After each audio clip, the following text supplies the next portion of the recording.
Assalamu alaikum warahmatullahi wabarakatuh. I am Karim Mohammed Zahirul, and today I am going to present about the topic of monopolistic market of touch and go Sinderian Berhad. I am going to focus on a news that was published in the New Street Times on 20th January to 2022, and the headline was "Time to End Touch and Go Monopoly."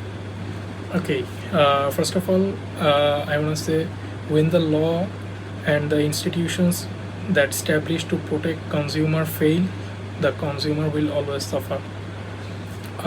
Touch and Go Sinderian Berhad, it was established in 1997 by the Teras Technology Sinderian Berhad for the payment of the toll for the highways in Malaysia. All the toll system across the Malaysia have to use touch and go system to collect the toll for the highways.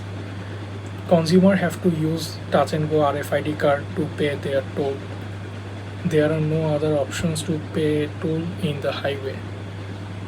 Consumer have to reload their touch and go card from some specific places like LRT and MRT or metro stations, and some other few places like the convenience store, as example of 7-Eleven and My News, etc. There were no other option to top up or reload the touch and go RFID card before 2007. 2017, consumer can reload their card in the toll booth, in the toll plaza.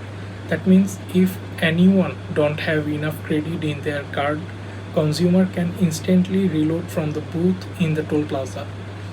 But after 2017, all the toll plaza gone fully cashless system. Therefore, there was no reload option in the toll plaza. Okay, for the consumer, for that the consumer have to top up or reload their card all the time, and there are no other options for the top up like reload from debit card or credit card or from the bank account. For that decision, many consumer faced many problem in the highway to pay the toll, but there were no other options for the consumer because of the monopolistic behavior of the touch and go authority. However, touch and go confident that government would protect it no matter how consumer are abused, an act that can only be considered totally arrogant and abuse in monopolistic position. This is a clearly an abuse in dominant position because consumer do not have a choice. Furthermore, touch and go clearly overcharging consumer and making excessive profit. While the RFID system was supposed to be given free to the consumer or at a nominal price, it charges 35 ringgit, and this is clearly overcharging consumers. And without a competitor, consumer have no choices. The government has the Price Control and Anti-Profiting Act 2021 to protect consumer against overcharging, yet the act was not used to protect user. Had there been a competitor, even if the competitor charges 2 ringgit, it will making 100% profit. Furthermore, the smart tag reader is being sold an exorbitant price of more than 140 RM. It is only the reader that can use along the highway, and the consumer pay the more than 140 ringgit for the device that the company should replace for free.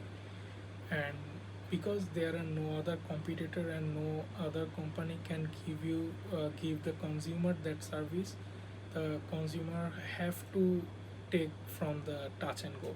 Touch and go is the example of pure monopolistic market system in Malaysia because there are no other competitor in this product or service range.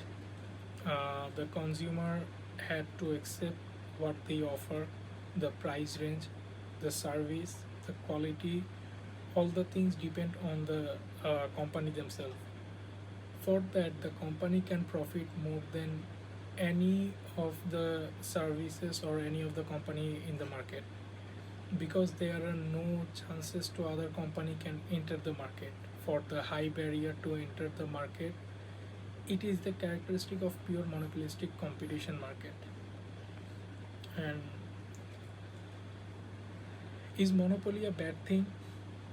uh, Actually, monopolistic market are highly controversial, mainly because theoretically they give the monopoly the ability to set the extraordinary high prices for the product and services that public needs, owing to a lack of available substitutes. That said, government in the most countries will never let this happen and only permit the monopolistic market when they are deemed beneficial to the of the public. In these cases, those permitted to operate as a dominant player are usually heavily regulated and not free of charges, whichever prices they choose. Monopolistic market is not always a bad thing, but the rules and regulation from the government have to be more strict and implemented, because in this market monopoly can ease the problem, either ease the problem of consumer or make it more difficult for their own profit. Government uses this type of market to usually control the highly competitive market sometime, which make chaos in the market system. In other words, in every type of market should be regulated and law implemented by the respective authority. Otherwise, in the end, consumer will suffer from every side. Thank you so much.